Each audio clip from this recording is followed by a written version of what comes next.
In this episode of Impact Theory, I explore mindset with 4 guests who have achieved amazing things by gaining further insight into themselves. Tai Lopez. Grinding and working hard and hustling is not what you optimize for. It's pain. Jay Williams. My game had to change. And I had to be open enough and vulnerable enough to accept the fact that my game had to be different in order for me to be effective. David Bayer. Don't let not knowing how prevent you from spending time getting additional clarity or imagining, because that's actually what's required to happen in order for you to know how. Tim Grover. Think about the times where everything was going wrong. What kept you going? That was your dark energy. The biggest thing I've learned, if I could be 18 again, I wish somebody had told me, basically nobody knows what they're doing. Even the adults, you think, everybody's lost and the world's the blind leading the blind. So the ultimate adventure to me is not just like bungee jumping or something like that or going to the Amish. It's trying to get insight and see life as a puzzle. And your goal in life is to seek the adventures that piece the puzzle together. So that at the end of your life, you kind of get it. You kind of get it. I feel like most people don't get what life is. Think about it. It's what is life? Why are we driven with some basic instincts? What's the purpose? I like evolutionary psychology. So all these things have kind of led me down this bizarre place, and here I am with you. All right, so I know that you actually have a definition of the good life around the 4 pillars. What are the 4 pillars and how does it play into everything? So yeah, I always say health, wealth, love, happiness, kind of in that order. If you're not healthy, you won't care about anything. So I figured health is the trump card. And then the reason I put money second over love, it doesn't mean you should try to get rich before love. If you look at Maslow's hierarchy of needs, the classic kind of way to be happy, there's 5 levels to Maslow. So the bottom one is physiological or physical needs have to be met. Food, shelter, water. The second one is safety. You have to feel safe. The third one is love. And because if you don't have physical and safety right, you don't care about love. And if you don't believe me, look up the number 1 reason people get divorced. It's financial issues. So I just figured money doesn't bring happiness, but the absence of money brings unhappiness. This has been proven all over and over. Daniel Kahneman, Nobel Prize winner, he said, if you make less than 72 grand in America, he's found your happiness suffers because your stress goes up.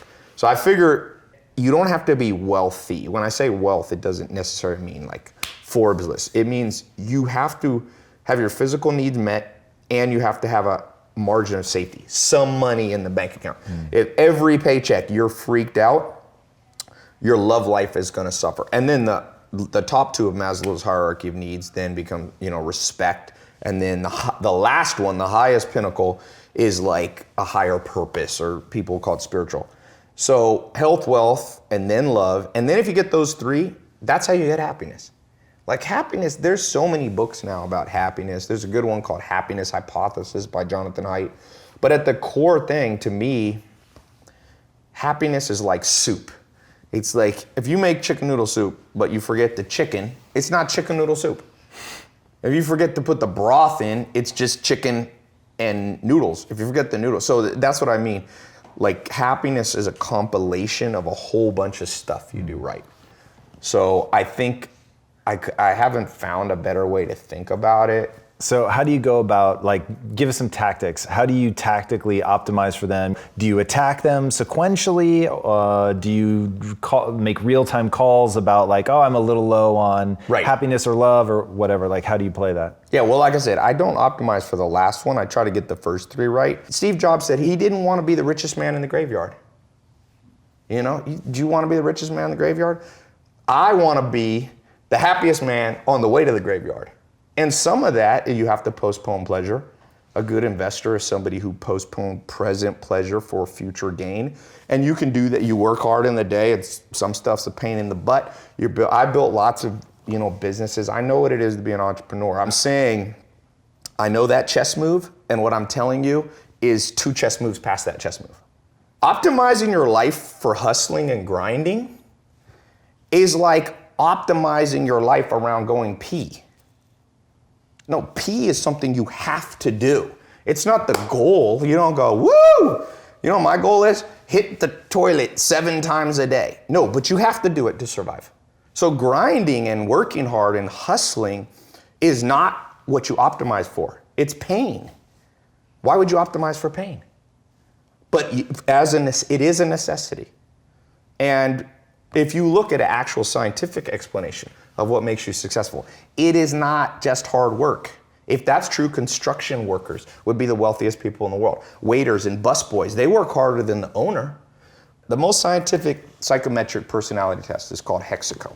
It's more accurate than Big Five, which used to be. It's much more accurate than Myers-Briggs, INFJ, ENTP, all that stuff. So Hexaco tests you on 26 facets of your personality. And one of them is called conscientiousness. And it's been proven over and over by scientists, conscientiousness is the most correlated with business success. Define conscientiousness. So then it divides into 4 sub-facets. Organization, perfectionism, diligence, and prudence. So the real truth is hard work is 25% of the formula because diligence is known in the common language as hard work, okay? So if you just think diligence alone will get you success, you're like a basketball player that thinks you'll play in the NBA because you can shoot free throws. You ever seen the best free throw shooters in the world? They're old 70-year-old men who shoot underhanded, but they don't play in the NBA because the NBA is not all about free throws. So NBA is scoring, defense, free throws maybe is one component, rebounding, assists, there's a lot of components. So the other 3 you have to get good at. So the first one is perfectionism. People, you have to know how to double check your work. It's that simple. It doesn't mean you're always a perfectionist, but it means when it's important, when you're a pilot of an airplane, double check before you go. If you get on a plane, you hear the pilots double checking, the co-pilot going, hydraulics. And the guy goes, hydraulics. And that's why planes don't crash. And it's called 6 Sigma. It's 3 defects per million. Your goal in business and in life on the important things is to make 3 mistakes per million transactions. And the only way you do that is by being a perfectionist in terms of double checking. So that's 25%.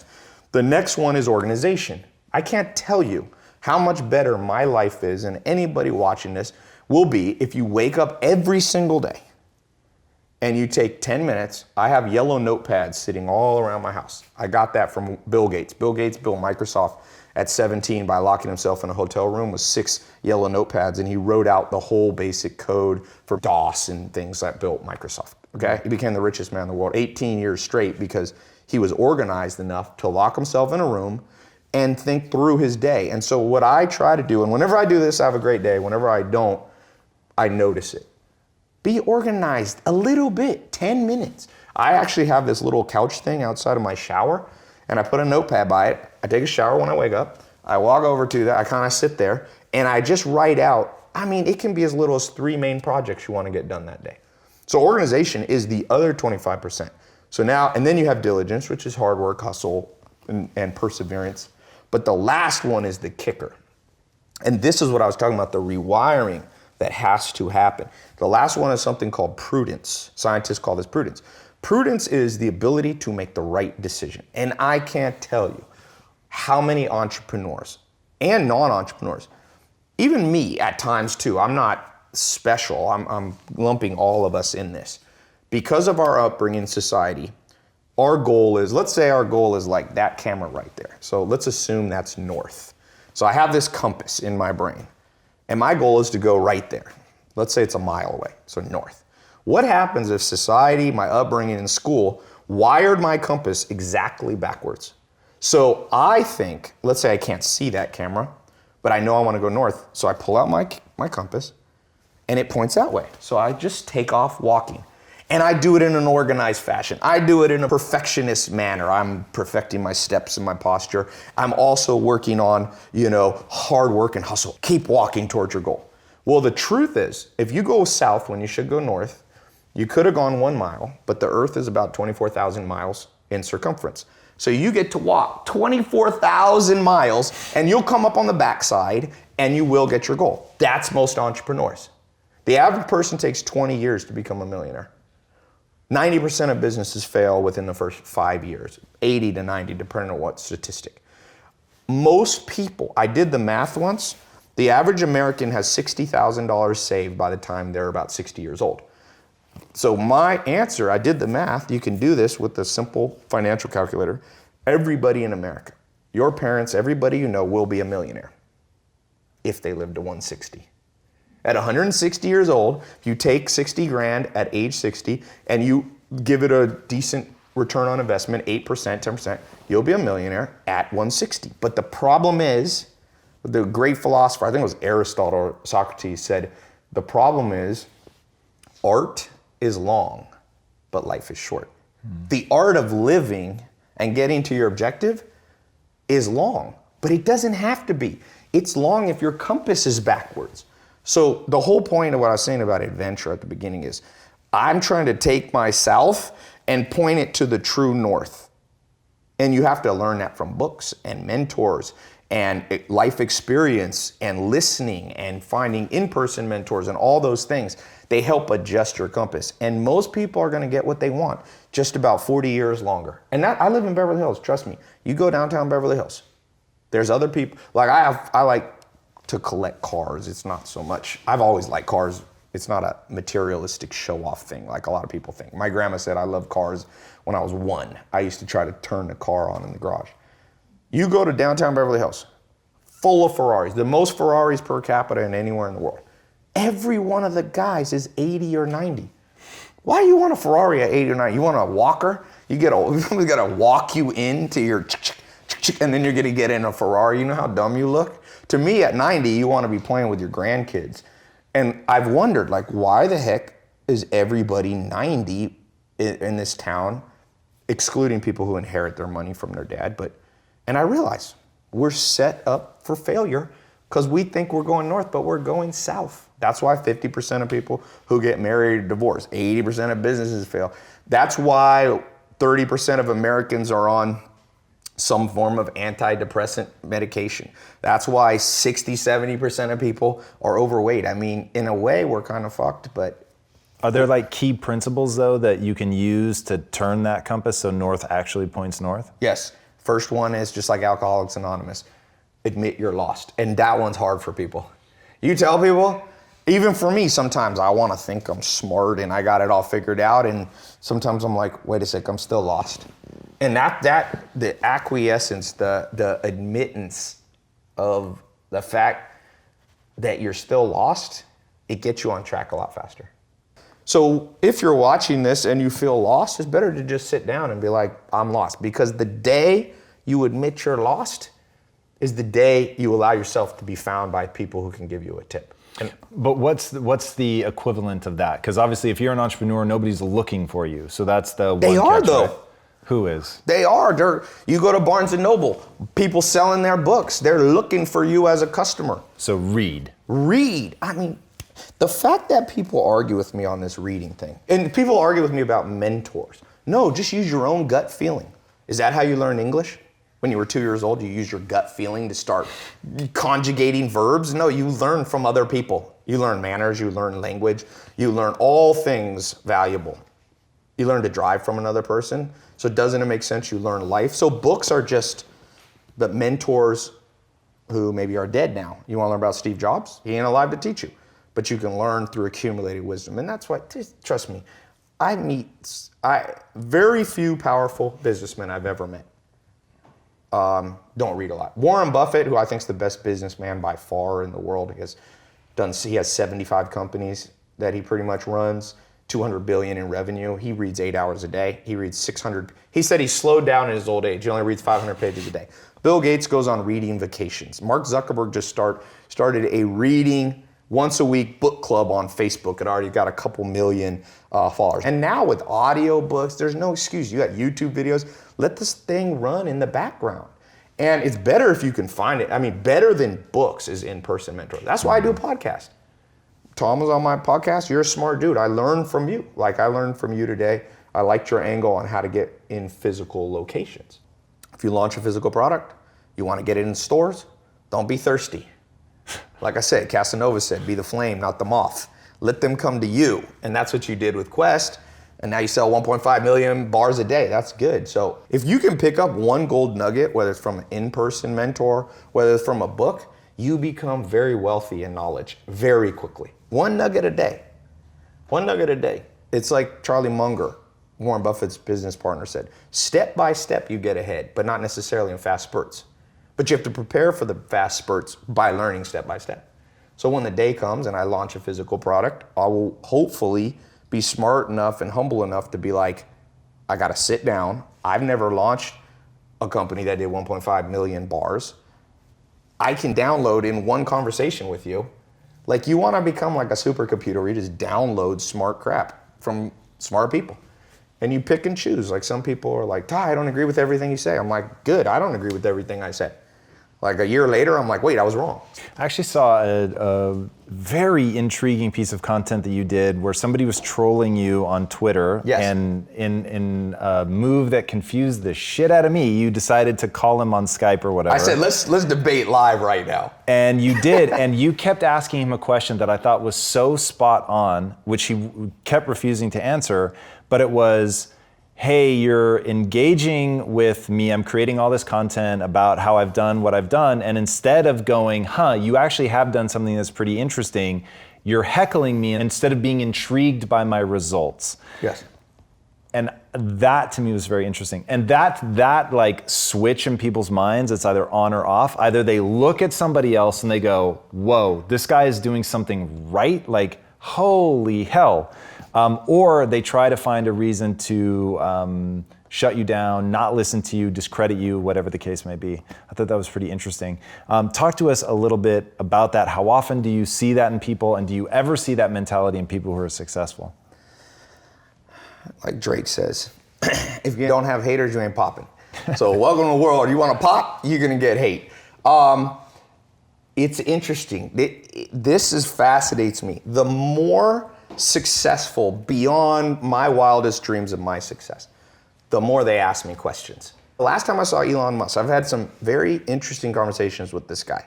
He's one of the smartest guys I've ever met. Elon Musk, we've talked, I'm not a close friend of his by any means, but we've talked, he goes to the same things. He loves Hollywood. He's always at red carpet things I go to. So we're in the bathroom and he comes and I said, hey, Elon, we talked about books last time. He goes, oh yeah, I remember you, you're the social media guy. He goes, I got a question for you, man. Do you think I should use Snapchat to grow Tesla? So I was like, okay. He goes, I know you know about Snapchat, tell me. So I start talking to him. 20 minutes later, it was a Game of Thrones premiere, 6. And I go, what do you think? After I gave my long diatribe, he goes, I think you're wrong, but thank you. And then he walked off. And I was like, this guy is so smart. I realized, you talk about checkmate. I was an idiot because I should have flipped the conversation to get him to teach me for 20 minutes. He walked in the room knowing what he knew. I knew what I knew. But I gave him all my jewels and he walked away with them like a smart guy. I see people making fun of the Kardashians. I'm like, you're gonna make fun of the Kardashians? Look, Kylie Jenner, the youngest Kardashian, in the last 18 months has done $400 million in revenue on lipstick kits and various makeup things with Kylie Cosmetics. Put that in perspective. L'Oreal, Maybelline, massive brands. It took them 50 years as an organization with thousands of employees to do what Kylie Jenner did by herself at 20 at 18. You're gonna laugh at the Kardashians? Do you have to agree with everything the Kardashians? No. But like Abraham Lincoln said, I learn from everybody, even if sometimes it's what not to do. How did that notion of you have to be crazy to be great find its way into your mind? First, I've seen it on a multitude of levels. It was really funny. My rookie year, you get so damn excited because you're playing against these guys that you've been dreaming of fucking playing against your entire life, right? And you actually crossed over with Jordan, right? Well, yeah, I did, even though he dropped multiple buckets on me. And then told me how he was going to do it, which was impressive because he was 40 years old. It still pisses me off to this day. I don't know if you can tell. But I remember we were playing against the Lakers, Tom, and we were out here in LA.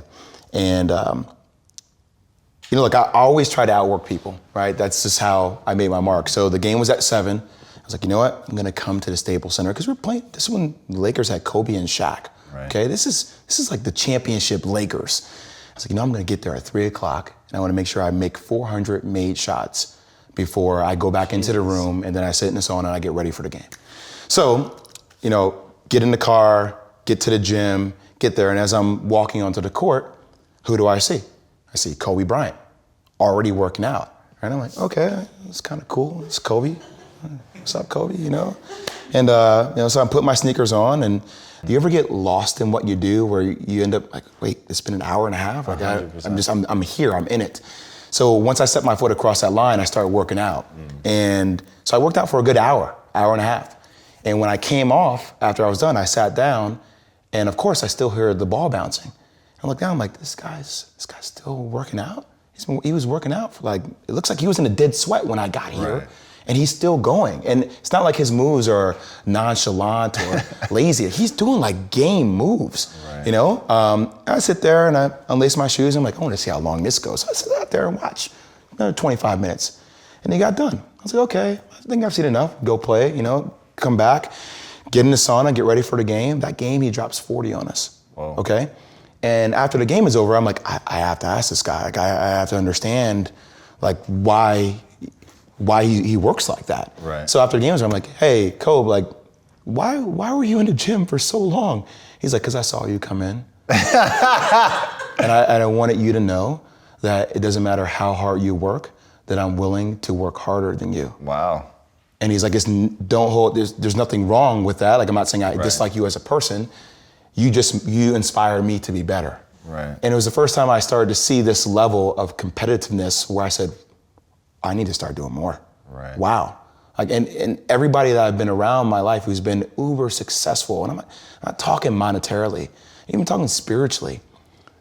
You know, my girlfriend said something to me that really inspires me, okay? Because I think as I got lost into my career, and I want to jump to the story, but as I get lost into my TV career, I had a tendency to put all my energy and my time into that, almost to make up for what I felt like I lost before, okay?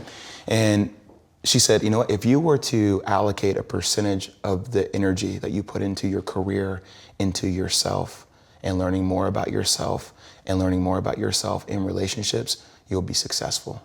And it was the first time I had to sit back and say, wow, that's really powerful. Because I think a lot of people, when you have to start addressing other things, you get mentally tired. Right? When I address TV, I don't get mentally tired. This is what I do, right? But when there's an unknown, something that you haven't felt like you mastered, I'm unsure about it. When it gets frustrating, like, you know, who are you going to be? Are you going to be that person that wallows in their self-pity? Or are you going to be that person that says, you know what? Okay, I did this wrong, I did that wrong, but how can I be better? And I think that's what I talk about, that relentless mentality to want to be better at just life in general.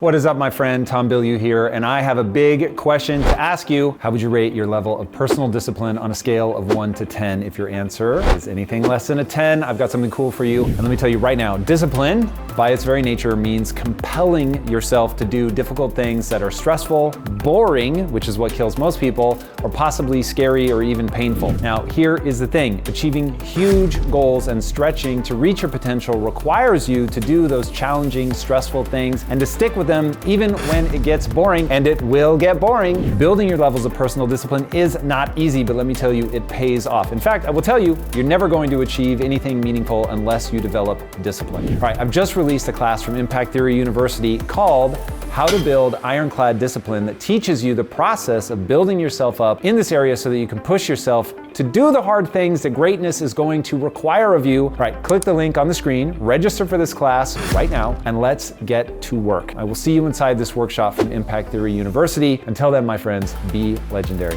Peace out. How hilarious that you would use the word relentless. So you and I have a mutual, a deep friend for you, I'm sure, and a very strong acquaintance for me in Tim Grover. Somebody who's had a massive impact on my life, but obviously pales in comparison to what he's done for you.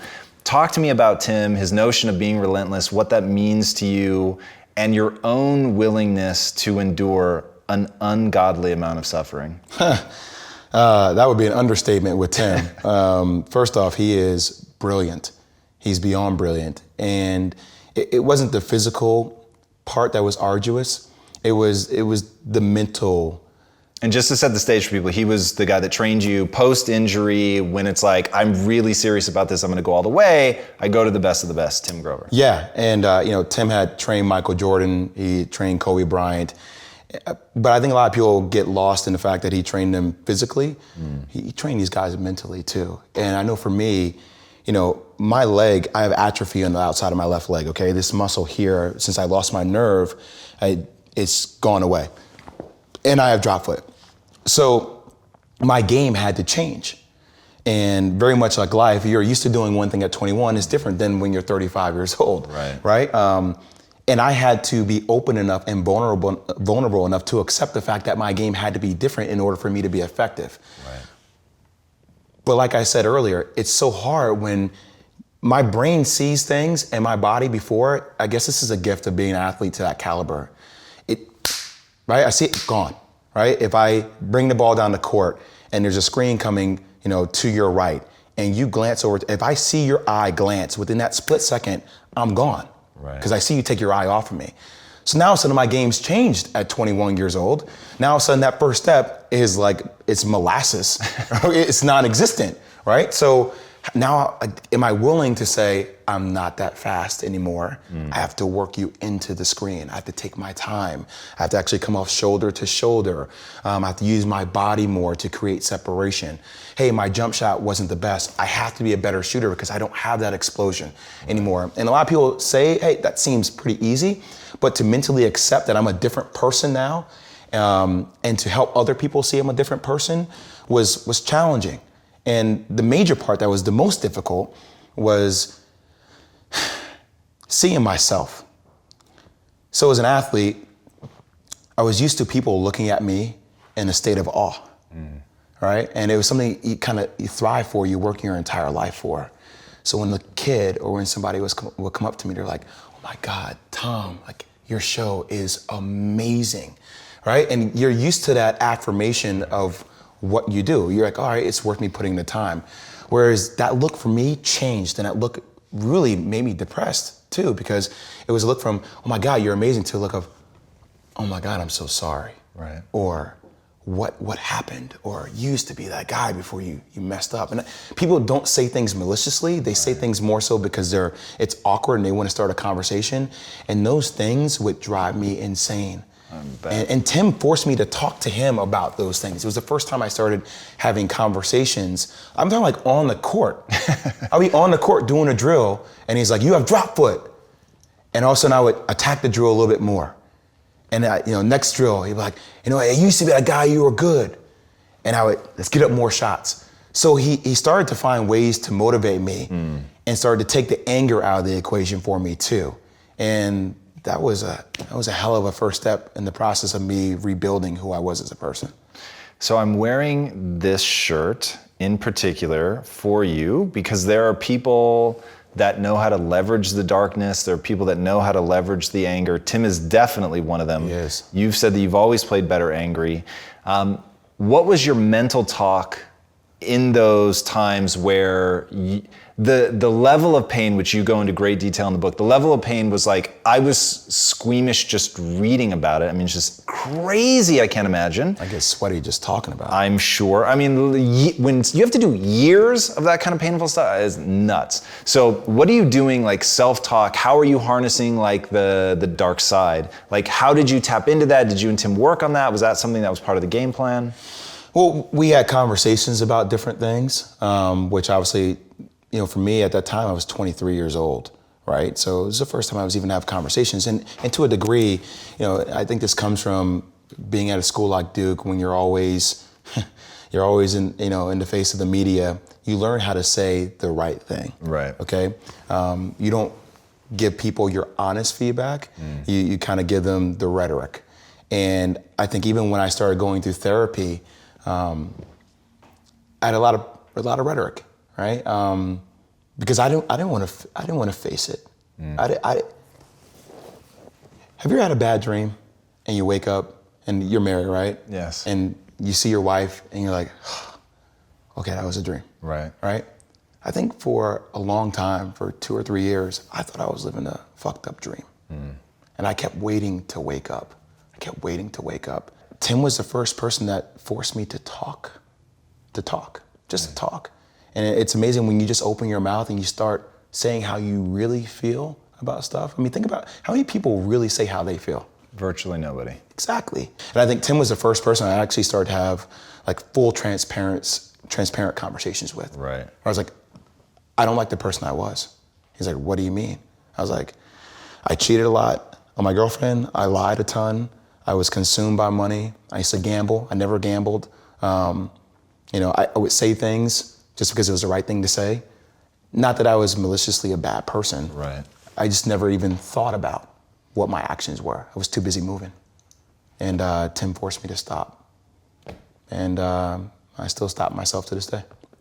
And you stop yourself from what? Focusing on who you don't want to be and focus on who you do want to be? Or? I press pause in life sometimes, and I think it helps. I recalibrate. To try to get out of an obsessive thought? Yes, or just to, even to get out of funks, whatever maybe. I'm a firm believer in that you have to find balance in life, right? So there are gonna be times where your journey is gonna be down here and it's gonna be tough.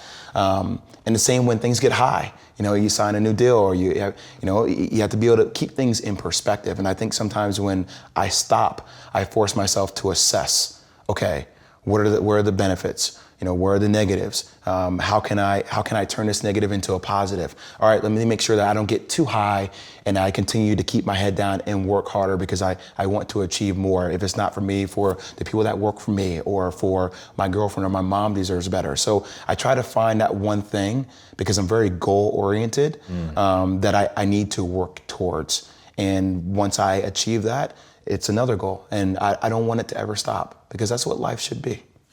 Agreed. Do you think of yourself as young or old? I'm old. Interesting. I lived a life that has been different. Not for better or for worse. It's just, I feel like I'm an old soul. It's interesting. I ask because I'm intrigued I think what your story is, and I'm going to reveal myself and my worldview in this. So I'm reading your story. You want to make the comeback. And because the way the book is told, I didn't know if you make the comeback or not, right? Mm-hmm. So I don't follow sports. So I didn't know, does this guy go back to the NBA and crush it? And he's super famous now? Or do you not? And there's no hints of it in the beginning of the book. So it's unfolding for me in real time. And then when you don't make it and there's the second attempted suicide, but I know that I have the framework of what you do post-basketball. So I didn't know if it was basketball injury, basketball and then post, or just basketball injury and then post. But I know what you do post. So I'm like, okay, this works out somewhere. At some point he gets back on track. And I am utterly convinced that, and I don't believe things happen for a reason, by the way, which I know you and I are diametrically opposed on that. So yeah, I don't believe, but I believe that there's so much meaning and power to be taken from anything that happens. So to me, looking at okay, I watched this kid, nobody gives him enough accolades for how good he's getting, and he actually understands the nature of getting good. It's about practicing, it's about showing up, it's about putting in the work, it's about doing more than other people are willing to do. He goes to college at Duke, not impressed with himself in his first season, but oh dear God, kills himself over the summer to really get spectacular, comes back, crushes it, could have gone direct to the NBA, feels a sense of obligation, which I think is beautiful. And even though there's no question you could have made more money by going into the NBA, financially, maybe that was a better decision, but I'm imagining you at the podium and everyone's begging you for another year and you give it to them. Yeah. And I think that's fucking beautiful, man. I think that was a gift to that town. It's why your jersey now hangs in the rafters. You did something beautiful for that organization. I think it's incredible. You do that, you go into the NBA, it's all turning to shit. People are smoking weed before games, it's a total mess. You're becoming somebody you don't want to be. But by the end of the season, you figure it out and crush the last 19 games, if I'm not mistaken. Yep. And everybody's like, whoa, the person you're becoming, you're about to become an all-star. And then it's a fucking movie, that's the moment that you have the accident. You have to rebuild, we've already talked about that. But your mind has been consistent through everything, okay? The vast majority of humanity, if I take your life and I just take 1 million people and I crush them through that, Like the percentage of people that come out the other side is virtually none. So for you, like it's the way that I think of the inner cities. The inner cities consume most of the people that it touches, and they either literally die young or they just go on to do nothing. But every now and then you get Jay-Z and you go, God, for the right person, like this pressure cooker it's the pressure that makes the diamond, right? So because I think that I'm gonna live forever, truly. And I understand a lot of things have to happen for that to be true, but I extend that to you. You're even younger than I am. So you're gonna live forever. It's gonna be amazing. So now I wanna see, okay, I know what this guy's been through. I know the diamond that his mind has become. Like what awaits all of us on the other side of that? So that's why I was freaking out reading the book when you literally try to cut through the word believe and can't, by the way. What do you set huge goals for yourself now? Yes, every day. And let me address one other thing that you said that I find fascinating, because I think it's an epidemic within our culture. In the American culture, it's so funny, like the comeback, right? When I wanted to write my book, I got turned down by multiple publishing agencies, and people are like, "Well, you didn't come back," Right. And I think that's like the American. Like through the American scope of how we look at things. Like, well, did it come back and crush it? And that's a comeback story. And I'm like, shit. No, like I came back mentally. Right.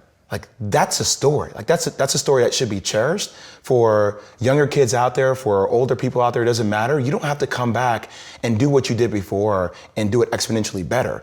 You have to come back better as a person and really value that process. Right. Like that's a comeback. Like that should be an American story. So yeah, I think my goals are a little bit outlandish for myself. I want to own my own media network one day. My man. That's where I came out, I was like, hey, this is like godsend, right? Like I have a 2-bedroom apartment in New York. My mom comes, and unfortunately there's a big camera in the room and there's lights, and she's like, are you filming me while I sleep? And I was like, no, but now I may, because it may be interesting content, But like I think about, hey, how can I be bigger and better? And I think about now, how can I break outside this mold of just being a college basketball analyst? Right. That's how I got my foot in the door at TV. Right. But I'm infatuated with the process of TV, because as you know, it's amazing when you have to be vulnerable to talk about issues that a lot of people aren't willing to talk about on TV. Like there's something special about that. So if that's me having conversations with somebody I'm interviewing, or me being lost in telling dialogue, I love it. Like it's my passion. It's my new basketball court. I've heard you talk a lot about the idea that basically whatever happens is what is meant to happen. And in terms of the leverage of coaching somebody like me, that would never work, because I don't believe in an omniscient God. So I'm like, there are just too many things where the outcome is just bad. It was all bad.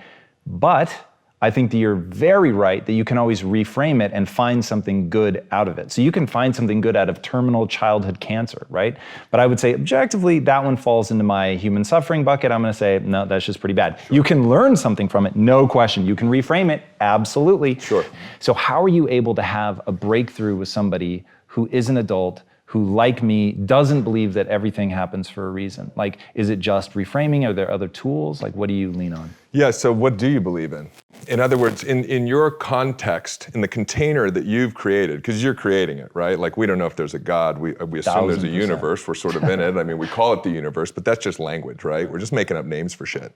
So the question would be, now I go back to Einstein, if he actually said it, which I think he did, which is, the most important decision you make is whether you live in a friendly or a hostile universe. So that perspective is a belief in how the human being technology works. In other words, whatever you believe, because of the way this whole structure and system works, and how meaning then creates emotion and neurobiological chemical cascades in your body, right? Like all this stuff, like in that sense, without even getting really woo, you're creating a reality.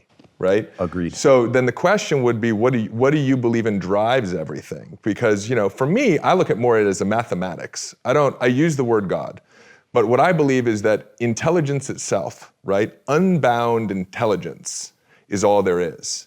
and that unbound intelligence. When you say is all there is, what do you mean? Like the very fabric of space-time is Sure, intelligent? like if you talk about space-time or the ether, or the Hindus call it the akasha or the fifth element, or in the beginning there was a thing, right? For me, it's intelligence, and it's mathematical in its expression. And so I believe in math, right? If you go back to like Euclidean geometry, right? There's a very like kind of spiritual concept around all of these things, and looking at things like sacred geometry and how something is expressing itself in these really deep, sophisticatedly intelligent patterns, right? Which one could suggest is just chaotic, like it's the way that this all unfolded. It had to unfold this way because it was the only way it could all work. Or it's supremely intelligent. So the first thing I would want to do is understand, what do you believe? So that then we can have this conversation within that context. So what do you believe? I believe purely in evolution. So whether that is divinely started or not, because I will be the first to admit there's something that I don't understand, and it is something big, and it leaves me in awe and wonderment. And so I am deeply moved by the mysteries of the cosmos. Like that shit to me is so beautiful. And so the states of awe or compassion or connectedness, or like, you don't have to pitch me on that, I'm in, man. It's just, I don't think that what makes this experience beautiful or even useful is that it is all happening exactly as it was meant to happen. I feel like, hey, something put the expansion of the universe, the expansion of species started, and it all has to obey the laws of physics. Okay, cool. So now operating within that, I find so much power in going, how does the mind work? So what is it that I can grab hold of? What are the levers? What are the dials? I don't need them to be divinely inspired, and they certainly can be. Either way is fine by me. Like I don't have a dog in that fight. Yeah. It is simply, I just need to know the truth. And so what I have experienced thus far tells me that people in some pretty beautiful ways grapple with spiritual concepts as a way to like make sense of everything. Sure. So love it, respect it, don't have any beef with it. The concepts that have an equal amount of beauty for me come down to biological truths. And so once I understand the biological truth, and I can understand the way that synapses exist and work in the brain, and the way connections are made, the way connections atrophy, so that I can make something atrophy sort of at will. I can make new connections at will by doing things, practicing something, repeating it. And so once I understand those levers, then I can start pulling. So a lot of the things you talk about, I feel like, yeah, that's super powerful. We agree on the thing without agreeing why the thing exists, if that makes sense. Yeah, absolutely. So that's sort of the framework with which I operate. Yeah, so we're going back to this question, right? That I think you're alluding to this idea where I believe that life is working in infinitely intelligent ways for our greatest growth, our greatest prosperity, our greatest evolution. That at any moment it's a moment of perfection, right? That it is supposed to happen. And so in that we can live with acceptance. We can live with surrender. We may not actually see it in the moment how it's working for us, but we can choose to trust that it is if we want to. Looking back, that last statement you made, I agree with, like totally. You can decide to view this as something that is working for me, right? How the Tony Robbins question, I love this. How's the worst thing that ever happened to you actually the best thing? And that reframe, just asking a different question, changes everything. So I'm with you on that. It's a choice. Yeah, and I think it's important for us to, take a forensics approach to our own lives, to like. Observe deeply to discover what we believe is true for ourselves. When so far in my life, when I look back over every single experience that I thought was a tragic experience at the time, of course, because of cause and effect, it's been the same part of the journey of the things that I cherish most in my life. So we get to create those frames, right? And what I would suggest is those frames do become our reality. They do become our experience because of the way the technology works, right? I mean, at any moment in time, I read something recently, and the numbers always change, but they were talking about the part of the brain that pays attention, right? The reticular activating system. And something like 88% of what's going on in any given moment you're not paying attention to. Like, I'm not paying attention to your wrist right now. Right. It's still in my awareness, right? I should. It's a beautiful wrist. But that which we tend to pay attention to is aligned with what we believe, and so that's all we get. So if you want, more happiness, if you want more wealth, if you want deeper relationships, if you want to have more joy, you want to have more fun, you want to achieve your full potential and really make an impact in the world, then what's really important is to get clear on what that could look like for you and to make sure that what you believe is congruent with that outcome. Because if what you believe is not congruent with that outcome, just neurophysiologically, you're working against yourself, right? Yeah, talk to me about the power of clarity. You're one of the few people that I hear talk about this, and I think it's so fucking important. Yeah, so like where to start with the power of clarity. We talk about a number of things, right? The power of decision, the power of clarity, the power of gratitude, the power of questions. Most people know what they don't want, but they don't know what they do want. If you say to somebody, what do you want? They'll spend maybe 10 seconds sifting around and then start telling you exactly all the stuff that they don't. And so it's important to have clarity on what you want to create, to have clarity on the type of partner you want to have in your life, to have clarity on the things that you want to learn. Because I believe that clarity is intimately connected to imagination. So as we're getting clear on something, we're beginning to see what that thing is, right? That we're getting more clarity on. And we now know, there was a study done in 2009 at Harvard where they brought in piano players to play the piano, and they studied what parts of their brains lit up, and then they just had them imagine playing the piano and the same parts of the brains lit up. And there's a study after study after study that shows that the brain doesn't know the difference between imagination and reality. So as you're getting clear around something, you're actually building neural networks as if that image or that experience had already occurred. I mean, this is really powerful because so often people don't know how to achieve something. And because they don't know how, they don't spend a lot of time getting additional clarity. They don't spend time imagining what the future would look like with that thing or being that thing or creating that thing, because they get stuck on the how. And what I would suggest is that if you're willing to invest time in getting clearer around something or imagining, you build neural networks that represent the memory of an experience that has not happened yet. That's fucking powerful. I mean, we're talking about like next level mental technology, because if you had experienced the thing already, would you know how to do it?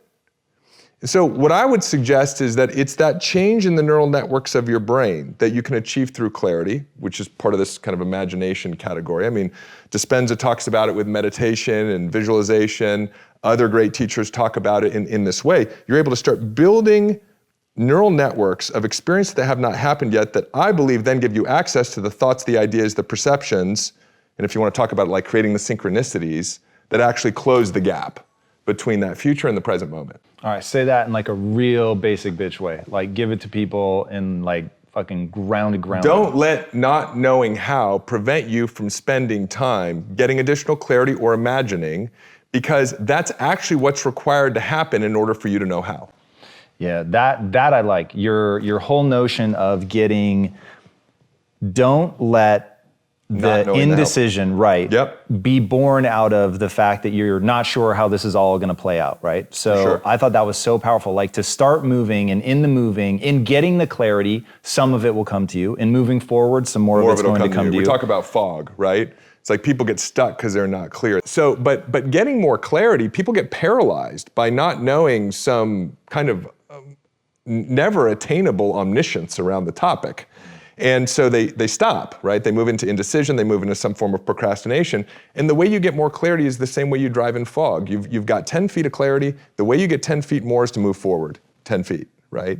You're never gonna know, right? We're all looking for this sort of, I heard one of your guests recently talk about how fear is wanting to have a predictable outcome around an experience that you've never had before, right? And that's what we're all looking for, but that's not the way that it works. You get as clear as you can, then you take action, and more clarity unfolds for you. How do you help people unwind the fears around that? Is it all attacking the beliefs, like what are you really worried about? I'm worried I'm not good enough, that kind of thing? Yeah, for us, it's really looking at what is the thinking that's causing the emotional response, which is fear, and knowing that what's actually happening, and again, this is just what we're suggesting, what's actually happening is you've activated neural networks that represent a dissonant concept, and your nervous system is experiencing that dissonance as fear. Your nervous system is telling you it's not true. It's not true that you're not good enough. It's not true that you need to get it all done. It's not true that you're going to end up living under the bridge. It's not true. Any of those things aren't true. Walk me through the journey to discovering all of this stuff. So we're 10 years ago, we're in addiction, but you rock it. I mean, look, I only know the sort of external side of your story, so I wasn't there, so I'm sure it wasn't as easy as one would believe, seeing how far out of that you've come. But like, what were some key points on that journey? Like a few moments that felt like, whoa, this is like a lightning rod moment. Were there those, or was it just sort of a gradual stacking of mild insights? What did that process look like, and how did you keep yourself going? So I was in the depths of my addiction. Like, I remember about 3 weeks before I realized I had a problem, which is amazing to see that I had these experiences and didn't realize I had a problem until 3 weeks later. It was the last time I was ever going to buy pot. Bought it from my pot dealer, smoked it on my back porch, still had a bag left after rolling a joint, filled the bag up with water so that I wouldn't smoke it, took it to Whole Foods and dumped it in the garbage can. And 3 hours later was back at Whole Foods pulling it out of the garbage can and drying it out on my back porch, right? Okay. That's addiction. It's addiction. And so, in the beginning, it was just about trying to figure out how to untether myself from these addictive patterns of behavior. And I started working that 12-step program. And about 3 or 4 weeks after I started working a 12-step program, I go to the airport. You have those like book moments, like a book decides it's developing a relationship with you. And like I go over, I grab this book off the shelf, and it said Awakening the Buddha Within. On the back of the book, it had the 4 Noble Truths of Buddhism. It said, life is full of suffering. The suffering will happen to you. There's a way out of the suffering, and the way out of the suffering is the Eightfold Path of Virtue. And I don't know what the Eightfold Path of Virtue is. I'm like, but it's more efficient than 12 steps. They only have 8. So I read this book, and I'm like, wow, the things Bill W. was talking about in 12 steps are very similar to what Buddha was talking about. And then an employee left a book on my desk called Kingdom Principles by Miles Monroe, and I was like, Christ is saying the same thing. Then I went to Barnes & Noble, and I kid you not, on the second floor of the Barnes & Noble, I walk over to a section that I didn't know existed called Self-Help, and Think and Grow Rich was sitting on the floor. And I just happened to pick it up, read the back of the book, bought the book. So my journey began, right?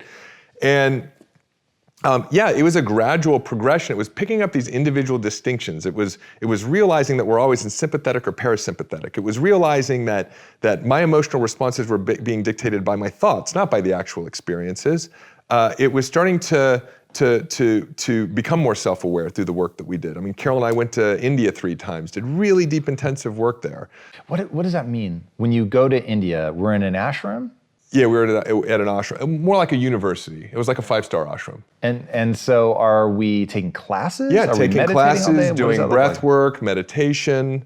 Some of the breath work we did there was really, really, really deep. And it allows you to get into the parasympathetic? Like, what are being wholly unfamiliar with this kind of training? You've never done breath work? I have, but like through Sam Harris or... So listen, this is, because I'm aware of when I get into Tom's uncomfortable world at this point now. So like I don't know, I can give you my theory about what happens with the breath 100%. work that we did. Yep. But I experienced what it was like to be a turtle. I had a conversation with Krishna about... Are we talking like true DMT induced kind of things? Yes, but just breath. Right? I'm assuming this is in meditation? Yeah. How long breath, did it take it's in breath. Okay.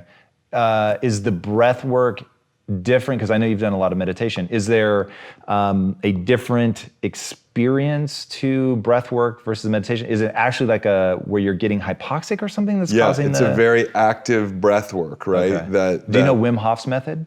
I've done Wim Hof's method. Is it something intense like that where you're yes, really but for an breathing? extended period of time. Okay. And at that point, what I think happens is we begin to detach from the mind.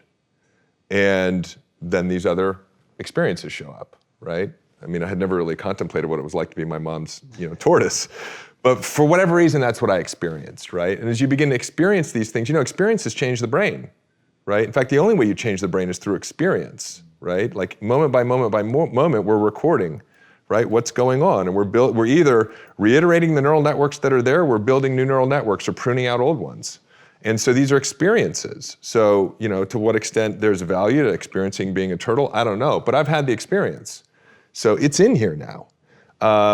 And so, and a lot of people use plant medicine for that, right? Exploring different experiences, or DMT. So yeah, we've been on a journey of personal exploration.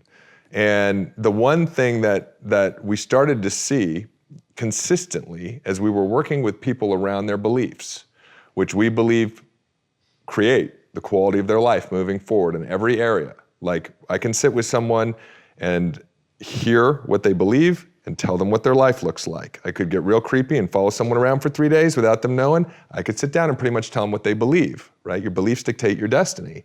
And that's not some, quotable, right? It's the fact that it's at the core of behavioral psychology, right? Your beliefs dictate your thoughts, dictate your emotions, dictate your actions, dictate your results, which reinforce your beliefs. And what we consistently saw was that as we first started giving people permission to change their beliefs by realizing their decisions, right? The beliefs are just decisions, and that you could just decide something different, and the whole machine would start recalibrating around it and reorienting around it. If you were willing to give yourself permission to make a new decision about life or money or relationships or whatever it is. But then after that, we consistently started seeing that the quality of the belief was that as we actually worked with people, they would say, oh, it's actually not true. Oh, I see that it's not true for me. It doesn't need to be not true for me. But as we worked with them with our methodology, they would go, wow, it's not even true. And it was never true back then. My dad was just well-meaning and wanted to help me build a better Mission San Juan Capistrano. He didn't tell me I didn't know how to do it right? And so as we saw that, then we started finding even faster ways, right? Now you gotta be open to it. You gotta be open to the idea that anytime you're moving into a primal state, it's only being caused by your thinking, and the quality of the thinking is that it's not true, even though in the moment, it's really true for you. How to bounce back from failure. This is one of my favorite topics on the planet, because this is really how you're gonna separate yourself from everybody else. The people that can leverage that failure to learn from that, to improve their skill set and go on to be successful are the ones that ultimately build the life that they want to lead. The ones that are emotionally devastated by failure are the ones that end up in a death loop and they never go anywhere. So without further ado, let us dive into your questions. Number one, I feel like I've always been able to bounce back pretty easily from setbacks and even pretty big failures. Then in September, within a short span, I lost almost everything. The woman I planned on marrying left me for what seemed to be no reason at all. The company I had worked for all year for 11 plus hours a day doing sales found a loophole in my contract and didn't pay me for the work I had done all year, leaving me broke and nearly homeless. Several close friends showed their true colors and betrayed me, and I had sacrificed my faith in the pursuit of these goals. I sat there after the hardest year of my life, completely empty-handed, feeling broken. I had never been depressed before, but I felt it very keenly then. I held on to the thought that I would get through it. I always do. As I look back months later, the depression is basically gone, but I feel a profound sense of negativity. I have a feeling of deep-set failure that I'm trying to overcome. Almost like the childlike enthusiasm was lost, and now I'm a grumpy old man at the age of 23. People talk about overcoming failure in the short term. Could you please talk about overcoming it in the long term and going from failure to failure without a loss of enthusiasm? Okay, this is amazing. So I want to talk about Jocko Willink's idea of no matter what life throws at you, the reaction is good. I lost my job. Good. My woman left me for no reason. Good. People took money from me. Good. All of it, good. Once you flip that switch in your mind, like even now, that gave me the chills. Just thinking how powerful. The reaction to the world's most negative news to say, good. Yeah, good. Now, you have to come up with a reason why it's good. And the reason that it's good is because you know that the only way to think about failure, quote unquote failure, is like AI, artificial intelligence. Okay, in AI, it's not called failure, it's called a sample. Okay, you try something. So if you've ever seen the video of AI learning to play the video game Breakthrough, the old Atari game, it is hilarious. You see this paddle squiggling around like crazy. Obviously, the AI has no idea what it's supposed to do. So all it's programmed to do is get a high score, but it doesn't know what gives it a score. It doesn't know, am I supposed to move the paddle? Am I supposed to hit the ball? Is the ball supposed to, break through the blocks at the top? And so it just like does these random ass movements. And then finally it'll hit the ball. And then finally the ball breaks a brick. And then finally it finds the most efficient path to break all of it. Now, let me tell you, in my 20s, I don't know about you, but in my 20s, I was a mess. In my early 20s, I was so lost, frustrated, afraid, insecure, overwhelmed, paralyzed. I mean, it was a dark period in my life. That's the nature of your 20s. Now, in my 20s, as old as this is going to make me sound, in my 20s, the internet barely existed. So we certainly didn't have YouTube. There wasn't people putting out content that would allow me to recontextualize my world. The fact that you already know the quote that success is going from failure to failure to failure without a loss of enthusiasm, you are so much farther ahead than where I was. Now, I'm going to use an analogy of love, if I may.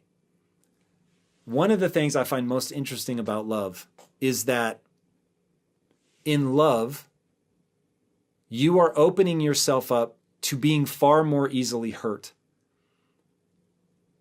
When you are in love, it's a very vulnerable state. You have opened yourself to somebody. You've given yourself over, in a way, to that person.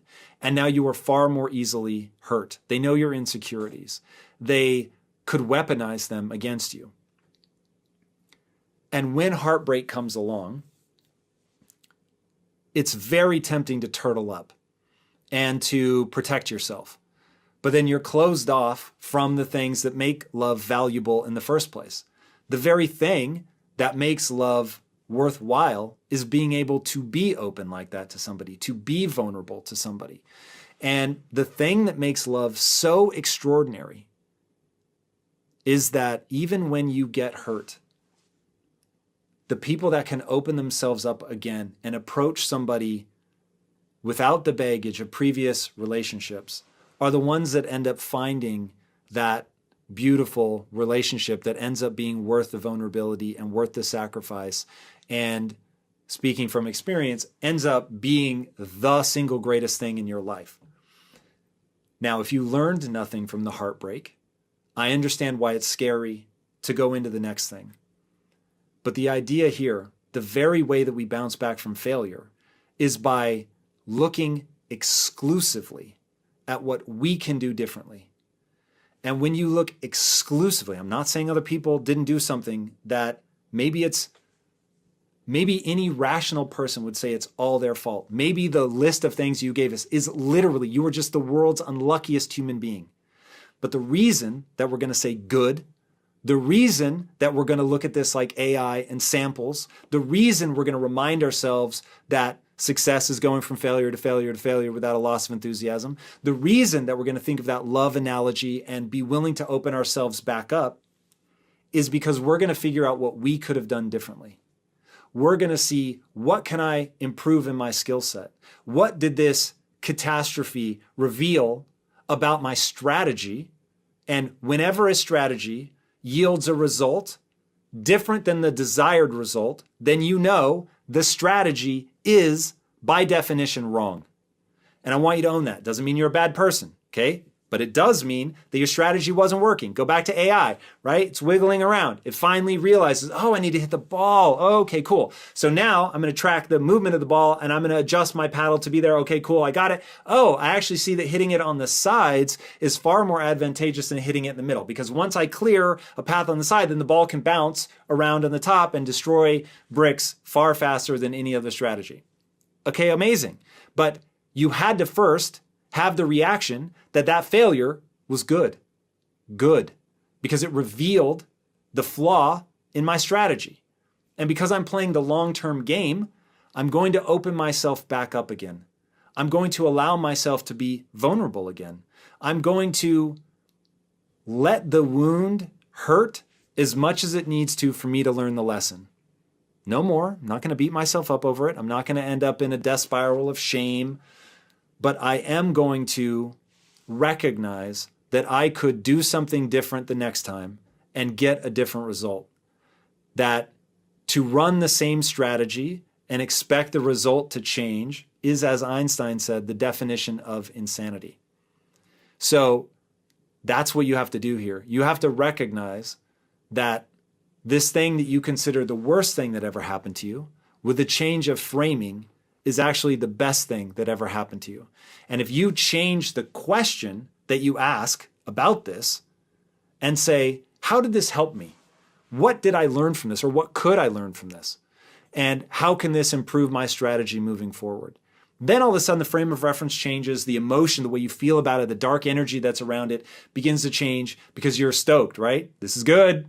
All right, I'm going to learn something from this and it's going to be XYZ. And maybe you only get incrementally better and you try again. And maybe you fail again and you get incrementally better. And all of a sudden, if your life is anything like mine, your 20s were getting kicked in the face over and over and over, but getting a little bit better at blocking, a little bit better at avoiding. And then finally in your 30s, you begin to find your footing and then you turn into beast mode, late 30s, early 40s. And now you feel like you can really move the world. It's exactly what it feels like when you understand how your own mind works, how the minds of others work, and just sort of the nature of the world. It's really incredible. But the only way to get there is to flounder around, to make horrendous mistakes and say good.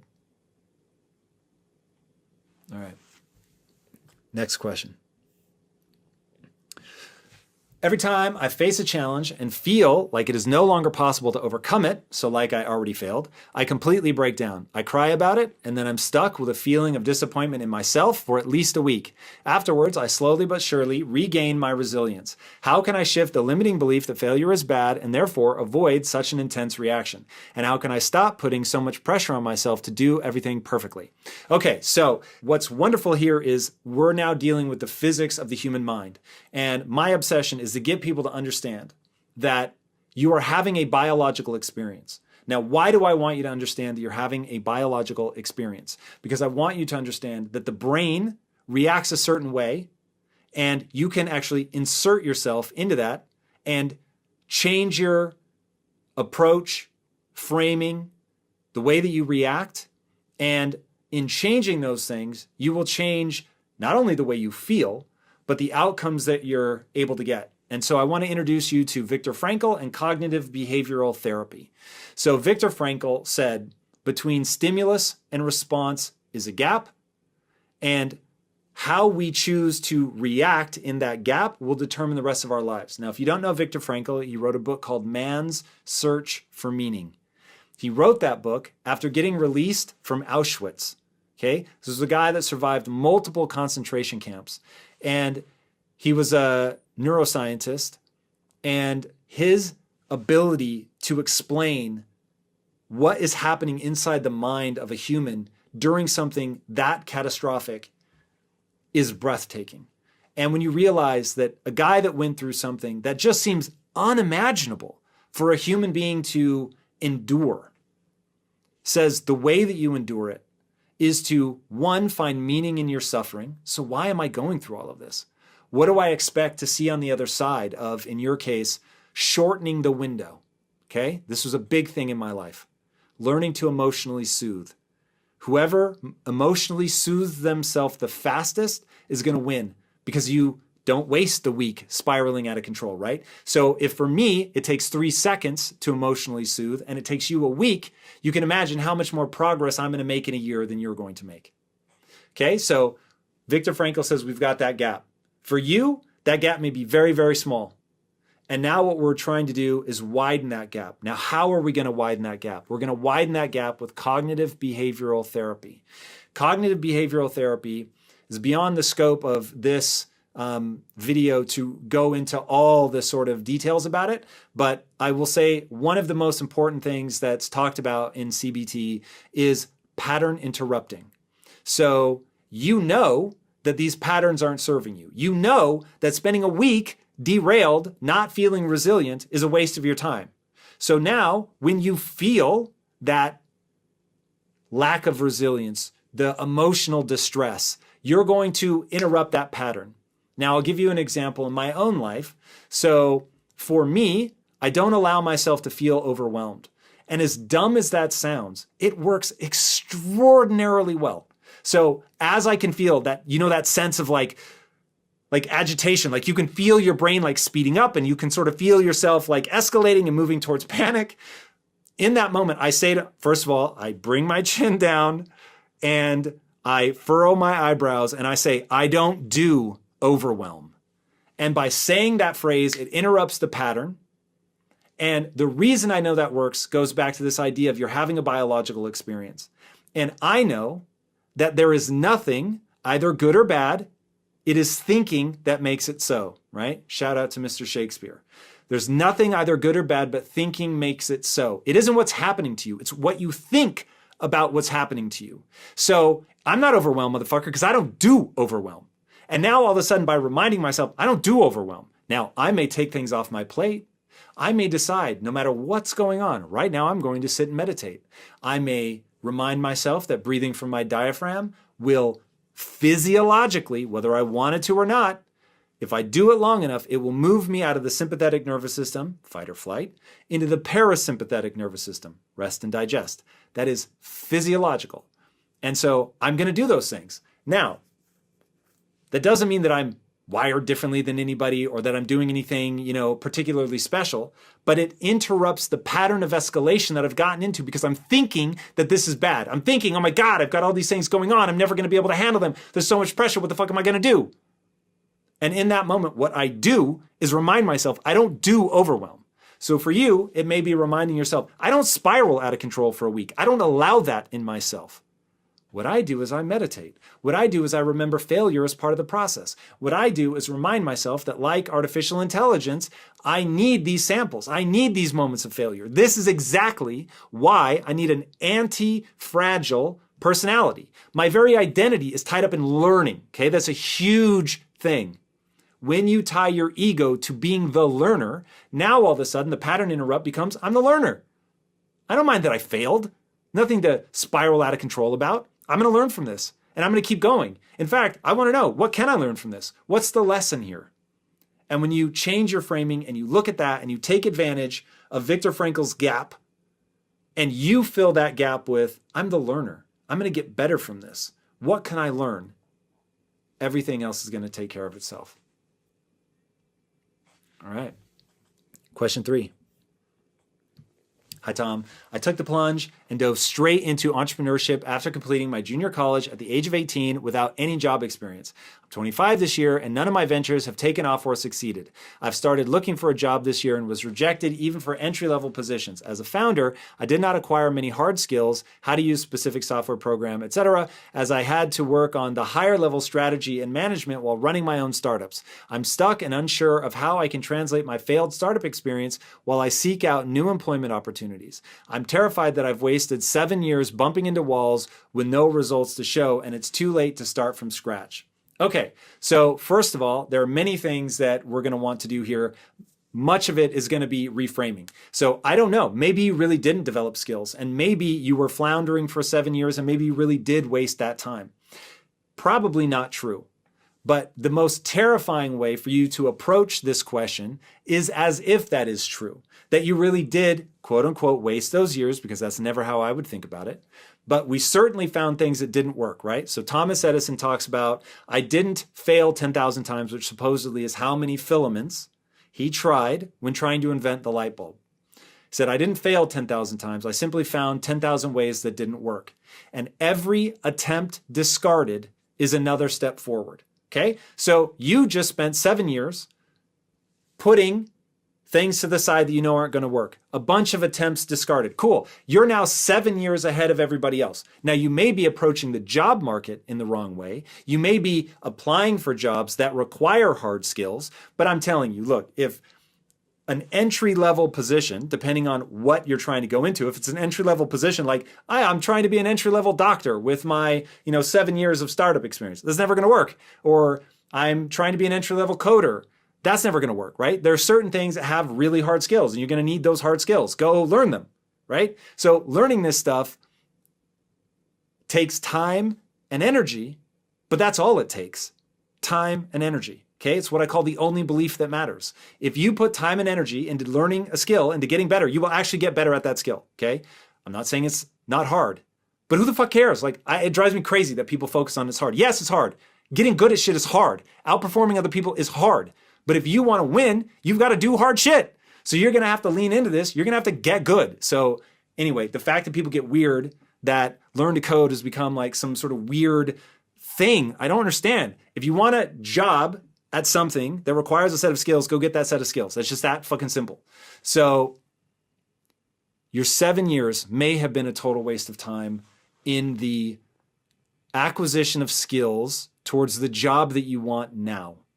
But unless you just spent the last 7 years staring at a wall, you have a treasure trove of learnings that you'll be able to pull from. So now this is a question about how you're approaching the job market, not a question about whether you wasted those 7 years. So we have to frame this in such a way that we understand what the value of those 7 years was, how we can articulate that value to somebody as we begin approaching the job market. And getting good at pitching yourself is a skill. And it's not necessarily going to come easy. But I have a gut instinct that the real problem that you have is just how to interview for a job, how to explain to people what it is that you're good at. Because the hard knock life of an entrepreneur is, man, the amount that you're learning is so crazy. Leadership, working with people, how to create momentum, starting from scratch and getting your first customer. I mean, it's really an extraordinary skill set. So find the right thing to approach from a job perspective. Practice articulating what that is. Walk into the interview armed to the teeth with how you can help their company. Do way more work than anybody else applying for that job, and you will get a job. This is where you can learn on your entrepreneurial skills harder than you've ever done in your life to show people the kind of value that you can bring. So the last thing I'm going to give you on that is this idea of starting from scratch. I want you to use the brain in a vat thought exercise. I do this to myself all the time. Every time I can feel I'm about to get stuck in this loop of like, have I learned the right things? Am I pointed in the right direction? Do we just spend a year pursuing something that was stupid? I'm never going to get that year back. I remind myself it's entirely possible. In fact, I actually am a brain in a vat. It just so happens that the vat is my skull. And my brain is creating an artificial reality. I'm not saying we live in a VR world, but I am saying your brain light never touches your brain, sound never touches your brain. And yet you have this sense of sound and sight and touch and feel and all that stuff as if it were outside of you, when in reality it's being created in this virtual environment in your brain. So what if I were just a brain in a vat somewhere and all of my memories are fake and that I actually just came online 7 seconds ago? That thought experiment is so powerful to me because it reminds me, oh, my memories can work for me or against me. They're just the background that I need to give me the context to move forward. So if this is really just about context, right, which is all memories are, it's just context, then while I can't change the memories, I can change how I think about the memories. And so I'm going to recontextualize those 7 years as being my 10,000 hours of getting good at something. And now it's like, cool, they weren't failures, they were lessons. And now what I do with those lessons is up to me. I'm a television presenter and got 2 offers to host those shows. Both producers were impressed and gave me offers on the same day, both unknowing that I applied elsewhere. I picked one and respectfully turned the other down. Where I turned them down, they moved on with a new presenter. I was told to come sign a contract with the production team the following day. Upon arrival, they postponed until they went silent on me. I have been extremely demoralized by this. I am now struggling to find work. It's depressing and frustrating all at the same time. How do I move on? Okay. This is like one of the key insights of my life. You should only ever do and believe that which moves you towards your goal. So, will feeling badly about making what may have been a legitimate mistake, maybe you handled that poorly, maybe you should have taken the other job, or maybe you should have waited to tell the other people no until you'd actually signed on the dotted line, right? Super powerful lessons. You're probably going to handle this differently in the future. But will beating yourself up over it, holding on to it, kicking yourself, thinking what a dummy you are, is that going to move you towards your goal? If it does, then do it. But my gut instinct is it will only serve you as much as it will give you the impetus that you need to ask yourself, what should I do differently the next time? That is powerful. Spiraling out of control because you made a mistake is not powerful. In fact, you need to be decisive in life. You made a fucking decision. It didn't work out. Such is life. It just goes like it goes. So now we need to find a way. I am constantly asking myself, how can I get control in my hands so that I'm not waiting on somebody else, right? You could go right now, start a YouTube channel. You don't have to wait for legacy media to give you the thumbs up. You have a phone. Get on your phone, record yourself. If you can add value to people, then you can build an ecosystem. So 2 things. We're going to reframe, right? It's a key part of bouncing back from failure. We're going to reframe that failure. There's powerful lessons to be learned. Looking forward, we're only going to do and believe about ourselves that which moves us towards our goal. So we're not going to sit there and think what an idiot we are, because it's only going to slow us down. It's negative energy psychologically. It's not putting you in the best place. Okay? And then we're going to realize, hey, we can keep applying. Cool, go do it. Yeah. Like, become the best interviewer ever, get more jobs, keep going. It's a numbers game. And we always have the other option, which is to build a following for ourselves. But we retain that control. We're always looking for what we could do differently. We're not putting the power in somebody else's hands. Word. Next.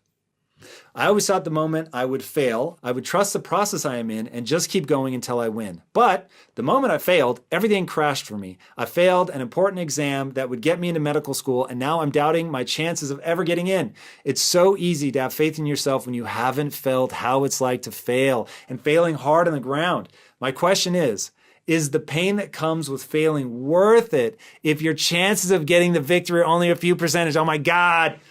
Pate, where do you find these? This is so good. Okay, so here is a concept. This is a really hard reality to face. When we are young, we can become anything. But as we age, we become something specific.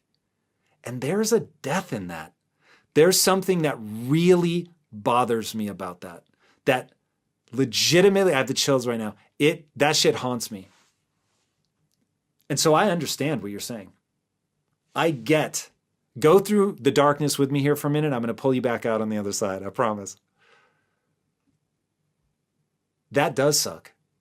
And I have a friend who failed to get into the college of his choice, which would have moved him to a different city.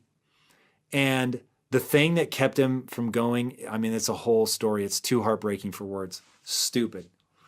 And he ended up not moving. And because he didn't move, the course of his life, in my opinion, changed forever. And I remember thinking, why didn't he, if that's what he really wanted, why didn't he try what Alex Benayan calls the third door? You didn't get in the first door. Fair enough, right? The just sort of knock, knock, knock. Anybody there? You didn't get in the window, right? Or the second door. But there's always the third option of going so ham, whatever it takes, by hook or crook, to get in. Like, when you read Alex's book and the things that he did to get an interview with Larry King. The Warren Buffett one is a great example. He wanted to ask a question at the Warren Buffett every year holds the conference where shareholders get to come and they get asked questions. He worked so hard to figure out, because they do it in an arena. There are different microphones all over the arena. And he figured out that certain places get called on more frequently than others. He got like 5 or 6 friends that all had, or maybe even bought shares so that they could go do this. And each of them had the same question. Each of them went to the like 5 or 6 most likely microphones to get picked. And he went, and one of them ended up getting to ask the question. And that's the third door. Like, doing things that nobody would believe that somebody would do, to think that hard about the problem, to understand it that deeply. And this is the thing about magic. So I've studied magic at the Magic Castle. I'm obsessed with magic. Now, why am I obsessed with magic? For one reason. What makes magic work is far more impressive than it being true, like Harry Potter style magic. It is that somebody has worked so hard on something, thought so far in advance on something, gone so far out of their way to plant something, that when they pull it off, it's easier to believe that it's magic than it is to believe that they went through all of that rigmarole. So for instance, I have seen, I think it was David Blaine, have somebody pick a card. And then it was basketball players, famous NBA players. And over off on the side, there's basketballs. And he has them pick a card, any card they want. And they pick the card. And then, he does the thing. He's like, I'm going to find your card and all that. And he's like, is this your card? No, it's not. And then, of course, that's a plant. And in the end, he says, oh, actually, I know where your card is. Go grab one of those basketballs. He doesn't even tell them which basketball to grab. Just go grab one of those basketballs. They grab a basketball. This motherfucker stabs the basketball with a knife, pops it right there, and pulls out a card. Now, it just seems impossible to think that he went to a basketball manufacturer and had them make basketballs with a card in it that he could get you to choose. It's called a force in magic, where you lead somebody to pick a given card. You force them to pick the card that you want them to pick. You put that, and he may have picked 2 or 3 different cards, and maybe he had them in different places in the gym. And depending on which card they picked, he'd send them to whichever grouping of basketballs he wanted them to pick. And he knows, okay, that's the ace of spades, that's the king of hearts, like queen of hearts, things that are like most likely for people to pick. And then when you cut it, you can't imagine. Your brain doesn't even go to that place. But that's what you have to do when you've had a tremendous failure, to recognize that you've got to get so hardcore that people would sooner believe that it's magic than that you just worked that hard. But that if you do that, you really can achieve whatever you want in life. So this thing has kicked you in the teeth. It's made you believe that maybe the thing that you wanted just isn't possible. And because of that, when you failed, it feels like your whole worldview has crumbled. But in reality, there are many things that you could point yourself at, that you could learn to love as much or more than that other thing. And I say learn to love on purpose. Everything is a process. Love, passion, skills, all of it is a process. But also, there's still that opportunity to get in through the third door. So you didn't get in the obvious way, but there is a way. And if you believe that medical school is the right answer for you, now we need to find out what's that path. So I did this with film school. I didn't get into film school the first time that I tried. And all the the counselors, when you go see them, USC Film School, you are more likely to get into Harvard Law. Statistically, it's not about intelligence, just the number of people that apply versus what gets accepted. You're statistically more likely to get into Harvard Law than you are to get into USC Film School. And so every counselor was like, hey, you're not going to get in. And this is one of they didn't say words like that. They said the exact word, you are not going to get in. Stop taking classes like you're going to get in. Just the odds are so stacked against you, there's no way. And I just thought, I'm going to get in, because everything in my life is pointed at that. And so I found out who was on the admissions committee.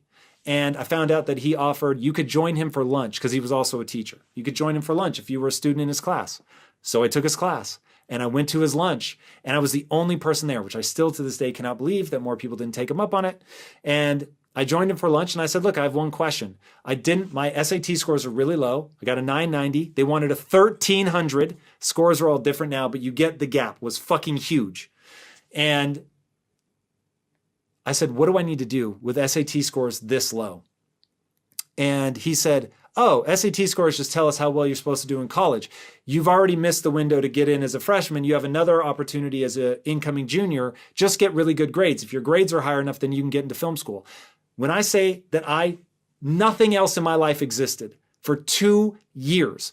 I didn't drink. I didn't go to parties. I didn't even date. I didn't do anything but study, because I knew that I needed to get good grades.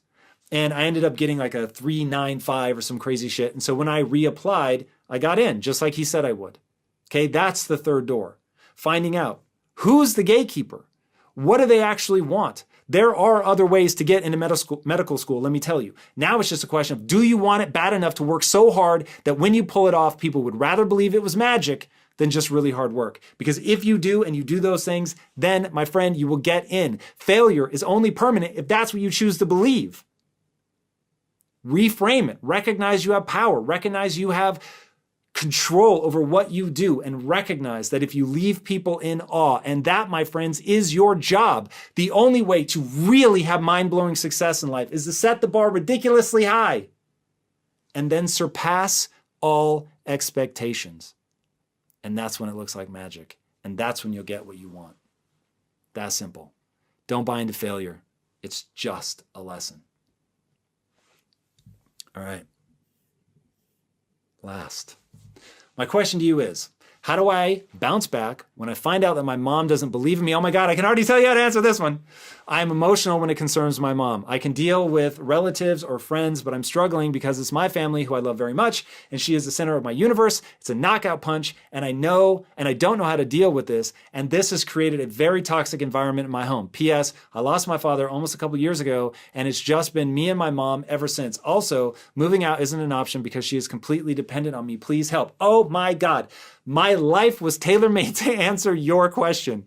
Okay, so first of all, when I left for college, my mother quietly assumed I was going to fail. Now, she admittedly did not say, you're going to fail, but she assumed I was going to fail. My father-in-law, once I'd already graduated, but I wanted his blessing to marry his daughter, he said no because he didn't believe that I was going to become anything. Now, somebody telling you that they don't want you to marry their daughter because they don't know that you're going to be able to take care of them, that is a pretty direct way of saying, hey, kid, I don't believe in you.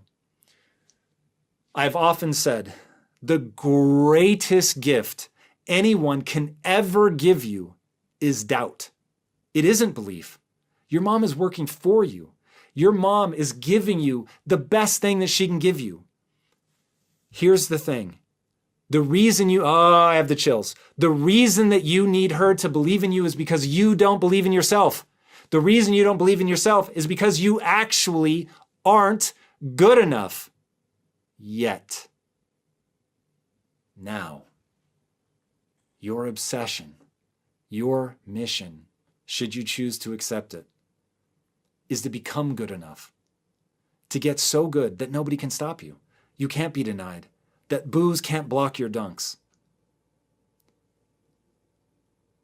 Let that be the driving force when in your darkest moments, you have that reminder that there are people who don't believe that you can pull this off. 80% of your time should be spent in the light, the beautiful things you want to do, your self-belief, focusing on how you're improving over time. Spend the vast majority of your time there. But there are going to be times, dark moments are coming for you. And ironically, when you feel broken, when you feel like you couldn't possibly go another step, it's proving them wrong, not letting them be right, which is dark energy, man. It's the dark side, right? But the dark side is powerful. That's why it's so seductive. We're not going to spend a lot of time there, but we're going to recognize its power. And you can love your mom and still want to show her. And maybe one way you can think about it, if you want to put this into the beautiful side, that's your mom who doesn't believe in herself, which is why she can't believe in you. She can't see it for herself, so she can't see it for you. And so showing her just how much is possible by just day after day focusing on getting better. It's okay to not be good enough yet. You're the average human, right? Don't believe that you're special. I don't believe I'm special. I think I'm hopelessly average. Now, when people look at me as an after picture, they think I'm being falsely humble, but they didn't see me in my 20s. I was a mess. The reason my mom quietly assumed I was going to fail is because I was on a trajectory to fail. The reason my best friend assumed I was going to marshmallow my way through life, that's a quote, is because I was marshmallowing my way through life. The reason my father-in-law didn't think I was going to succeed is because I didn't have the drive to see my ambition through. These people had not misidentified me. I just wasn't good enough yet. And so I took that on and said, cool. I love my father-in-law. He's an amazing human being. He was always very kind to me. He was very transparent that he didn't think I was on the right path. My mom, my friends, my father-in-law, they were right. But I could change. I could get better. And so I just became obsessed with getting better. So we don't need to convince mom. We don't need mom to cheer us on. We know it is a fact of the human existence that if you put time and energy into getting better, you will get better. Now, it is true you cannot make a racehorse out of a pig. but you can make a really fast pig. So maybe this thing that you're pursuing, you're never going to be the greatest in the world at.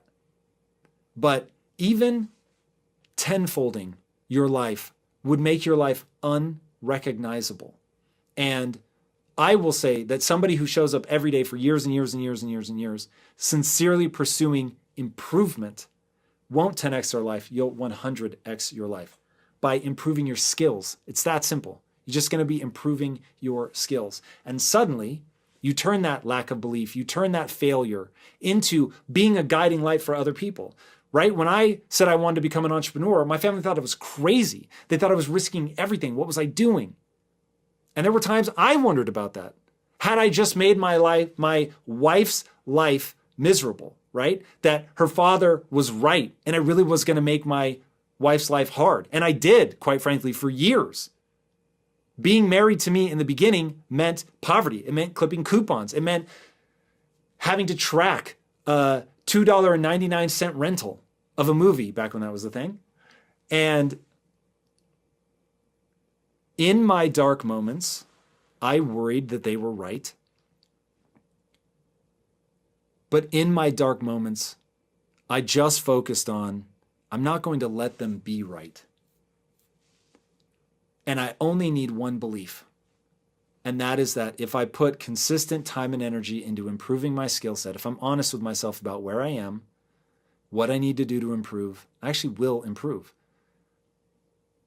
And so I started saying the following phrase to myself: don't judge yourself through the lens of a moment. Judge yourself through the lens of a lifetime. And maybe a more practical way to think about it is, look at your life in 3 to 10 year tranches. In any one day, you still feel like a loser, right? But when you look back over 3 years and you think, I'm a lot better than I was 3 years ago. When you think about who you were 10 years ago, like if one of the earlier questions was asked by somebody who was 23, 10 years ago, they were 13. Were they capable at 13 of what they are now? Not by a long shot. I mean, the radical nature of the change would be staggering from 13 to 23. When I think about who I was at 34, right? I'm 44 now. If I think about who I was at 34, oh my God, like the amount that I'm able to do now that I couldn't do then is truly staggering. And even looking back 3 years ago, it's staggering. So recognizing that you don't need people to believe in you. You need only believe in a simple fact about the human brain. Time and energy put into getting better will yield improved skill set. Skills have utility. They allow you to do things in the world. Whether your mom believes in you or not, whether anybody believes in you or not, if you get good enough, you will win. It's that simple. The way when I was reading your book, the idea that seemed self-evident to me is that you can't opt out of playing the game. So life, the human experience, and I suppose the only way to truly opt out would be suicide. So let's set that aside. You can't opt out of it. So you're going to play. And so now it's just a question of, if I'm right, that the human mind has a subconscious process that's running that rewards you for pursuing getting better at something and punishes you for not having purpose, not pursuing anything, and you can't opt out of the game, now you're either going to feel good or bad based on whether you pursue something. And when I introduce people to you, there's sort of two camps. There's people that read you, watch you, listen to you, see the things that you've done, the people that you've helped, and they are transformed by it. And it gives them the chills the way that it gives me the chills. And then there's other people that are like, he focuses on the dark side. It's dark energy. Like, this is crazy. And honestly, there's an ache in my heart for people that discount that have not sort of looked in the mirror and embraced the reality of the human experience as far as I can tell, which is you will be subconsciously rewarded for going after this, leveraging every tool you have, including the dark side, which seems just so obviously real, even if it's just taking a cold shower. It's what you said, every tool you have. And most people will not use every single tool they have. Why is that? Because they're afraid. They don't know how to control it. They don't want to acknowledge it. They're afraid of being judged. They want to stand out. They want to be different. They want women to acknowledge them. But they have so much doubt of what greatness and the unforgiving race actually requires to win over and over again. We all have fear. We all have fear, but these individuals have so much doubt. Before we started this, you were talking about, I was watching one of your past interviews that was on TV, and people, they were like, oh man, you come here and you're never nervous. You've been doing this for so long and you have no fear. And you're like, no, every time I come out here, I don't care. How many shows have you done now over the years? Hundreds. There's always a fear to sit in here, but you never have any doubt. What a cool way to say it. You never have any doubt of what the outcome is going to be. Those individuals that won't tap into everything that they have. And so the dark side is, just because of the way I phrase it, they think it's this evil and it's this bad thing. And it's not. It's not. Think about the times where everything was going wrong. Nothing was going right. What kept you going? What kept you going? When there was no friends around, there was no family, you were in that place, what kept you going? All right. That was your dark energy. That was your dark side. And think about this. When does a new day start? At midnight. Is it light or dark out? Dark. So if a new day starts in the dark, why are you afraid to use your dark side for your new beginnings? Whoa. It's not an evil thing. It's an evil thing if you don't recognize it. It's an evil thing if you allow it to become destructive. It's an evil thing if you use it for excuses. But if you harness it, it takes you to places that you couldn't even imagine. And every single winner in all forms of life, they may not talk about it, but they've all tapped into that energy, the light energy, the dark energy, the subconscious energy, the conscious energy. They use everything. They use everything. And in order to have winning requires you to do and use everything, because you don't know one day if winning, not even a day, you don't know from minute to minute if winning is going to wear a halo or it's going to meet you with fangs. And if you can't deal with the halo, you definitely can't deal with the fangs. If you can't deal with the fangs, you can't deal with the halo. And they may require different energy. They may require different energy. Yeah, the thing that I'm obsessed with is getting people to understand that nature has given you tools. I won't say whether they're good or bad tools, but rage is a tool. Anger exists for a reason. Aggression exists for a reason. And it feels different. And so I understand how the words sort of light energy, dark energy come to be. Star Wars has always been such a cool take on that, where there's a seduction to the dark side. And there are moments of time where that's going to be the thing that you need in that moment to get you through. I try to spend 80% of my time in the light and think of the beautiful things that I'm trying to create in the world. And that keeps me going until it doesn't. And then when it's dark and I'm scared and I'm broken and just exhausted, in those moments, it's thinking about the people that actively want me to fail it's shifting over into an aggressive energy. It's shifting over into rage. And if you Yes. think about how you would react if somebody attacked the ones that you love, it wouldn't be with diplomacy. It would be with ferocity. Yes. And to me, it's like acknowledging that millions of years of evolution have led to the moment where, in a moment of crisis, what presents itself to you is aggression, is dominance, is rage, is attack. And if in those moments people view that as a thing to not be touched, a tool not to be used, that to me is a mistake. It's a huge mistake. People say you got to attack your goals. All right. But you got to control your feelings. They label us with all these different things that when it's to get what we want, it's always got to be in a positive light, a positive light, a positive light. But when you have individuals, like you said, that are trying to attack you, that attack you personally, that attack your work ethic, that attack your success, that are trying to take away everything that you've worked so hard to get.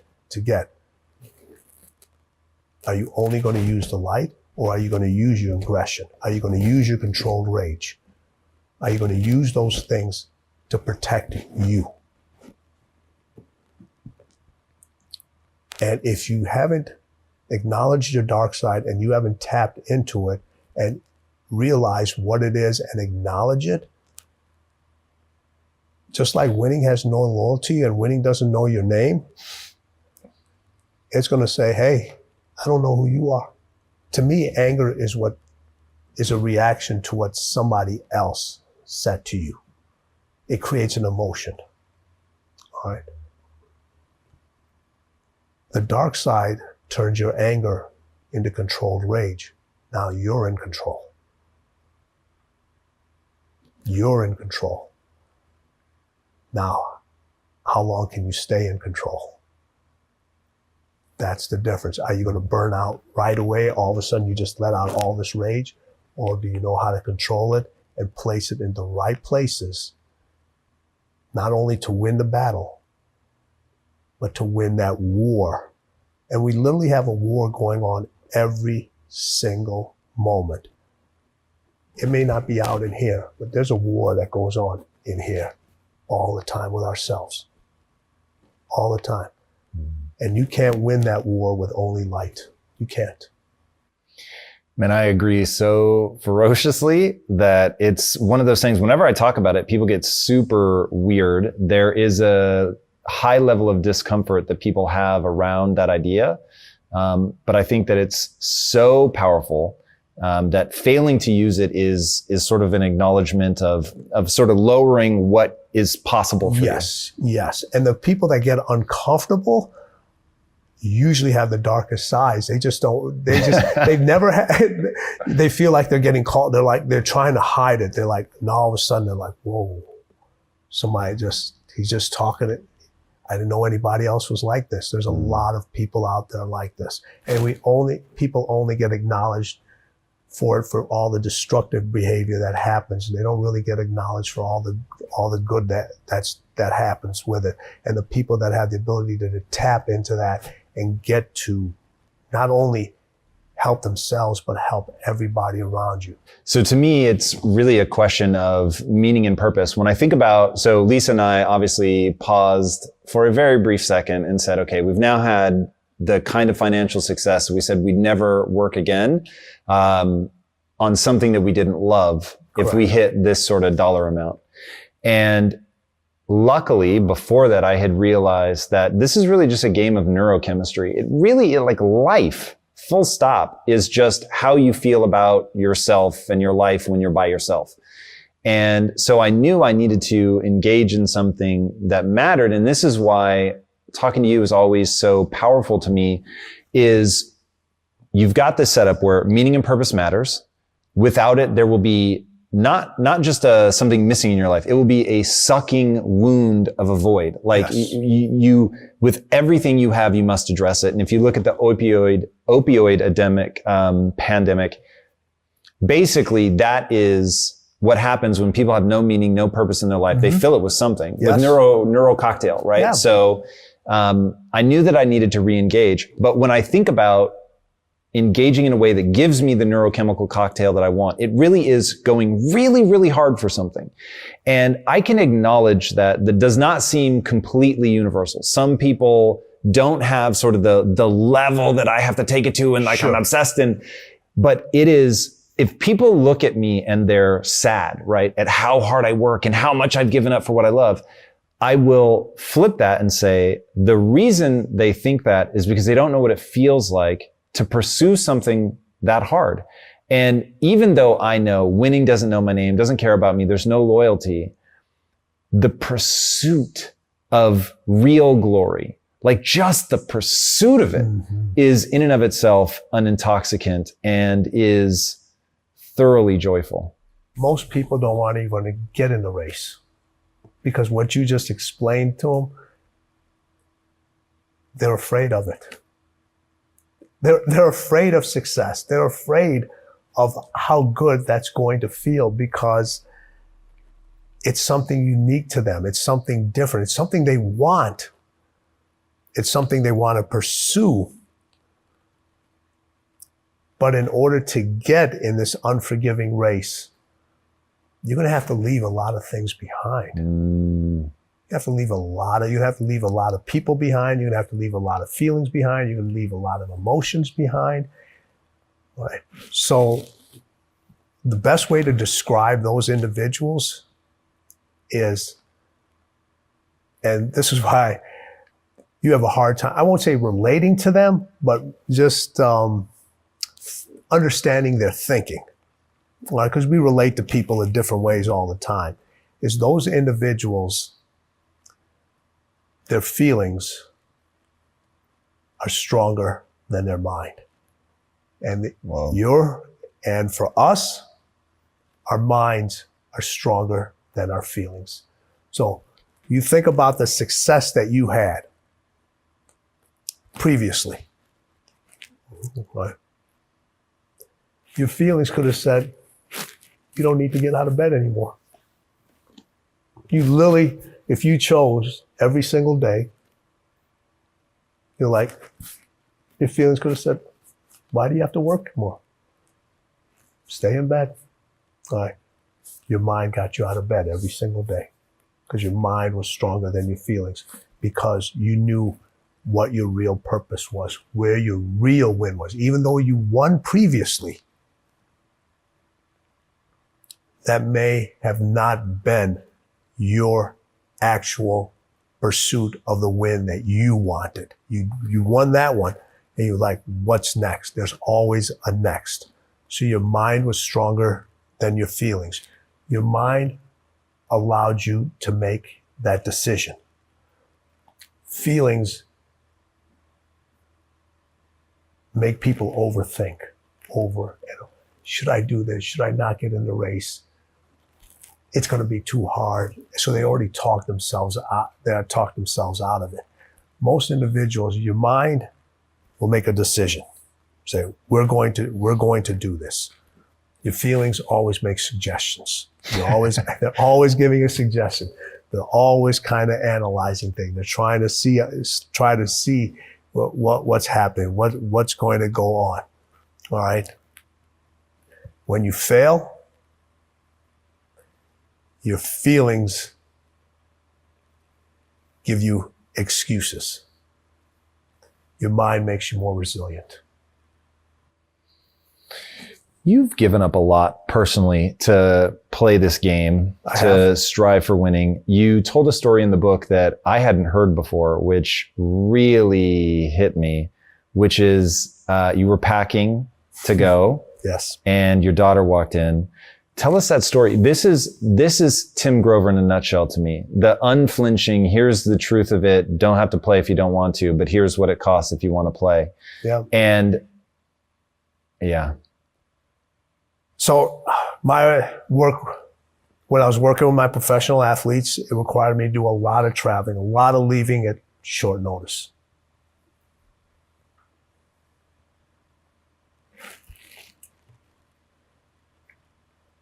And this story gets me every time. So when people say, it didn't hurt, it still hurts. I was packing for a trip. My daughter walks into the room. She says, Dad, why do you travel so much? I said, sweetheart, this is how I provide for the family. This is how I take care of you and Mom. This is how I put food on the table.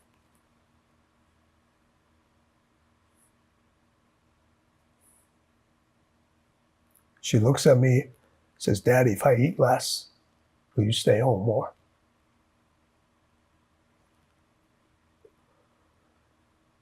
Now people would think in a fairy tale, or most people would say, I unpacked my suitcase, I'm not going to take this trip, honey, let's go grab some ice cream or let's go out. I kept packing. I kept packing. Why? I had to set an example for her early of what it meant to win and what you have to leave behind sometimes in order to pursue what's unique to you. And I wanted her to understand that this is who I am. I can't be anybody else. I always want you to see the real dad, the real person. And I want to set an example for you. And I was fortunate enough that those sacrifices that I did make early, I had a conversation with her later on to tell her why I did all those things. And in the middle of the conversation, she stopped me. She goes, I get it. I understand. She saw the results. She saw how it brought us closer together. She understood my dedication to my craft and what it took to excel and what it took to be different and what it took to stand by unpopular decisions of others, knowing that every successful person that I've met, every successful person that I know had to make those decisions over and over again that affect other individuals that are so close and so dear to them. All I'm trying to do is remind you that you are never, ever, ever, ever a victim unless you choose to be. Everything in your life will change. You're always in control, even if that's a lie. And I don't care if it is, because the second I give away my power to somebody else, I'm no longer in control, and I refuse to do that.